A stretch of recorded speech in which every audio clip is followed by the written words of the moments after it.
সাবেক মার্কিন president Donald Trump সম্প্রতি এক বক্তব্যে দাবি করেছেন তার একটি ফোন কলেই ভারত ও পাকিস্তানের মধ্যকার সম্ভাব্য যুদ্ধ থেমে গিয়েছিল। ট্রাম্প বলেন, একদিন খবর পেলাম পাকিস্তান ভারতের 7টি বিমান ভূপাতিত করেছে। পরিস্থিতি তখন অত্যন্ত উত্তেজনাপূর্ণ ছিল, কারণ দুদেশেই পারমাণবিক শক্তিধর। বিষয়টি নিয়ে আমি উদ্বিগ্ন হয়ে পড়েছিলাম। তিনি আরো বলেন, আমি প্রধানমন্ত্রী নরেন্দ্র মোদীকে ফোন করে বলেছিলাম যদি পাকিস্তানের সঙ্গে যুদ্ধ শুরু করেন তাহলে আমাদের বাণিজ্য চুক্তি সম্ভব হবে না। মোদী তখন বললেন, না, আমরা লড়ব। এরপর আমি পাকিস্তানের প্রধানমন্ত্রী শেহবাজ শরীফকে ফোন করি এবং তাকেও একইভাবে সতর্ক করি।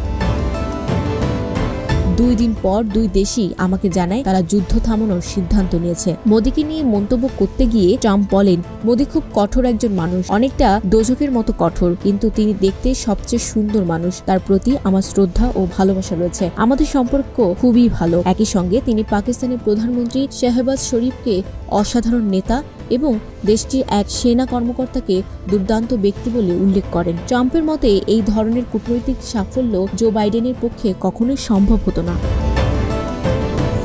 News desk, news flash 71।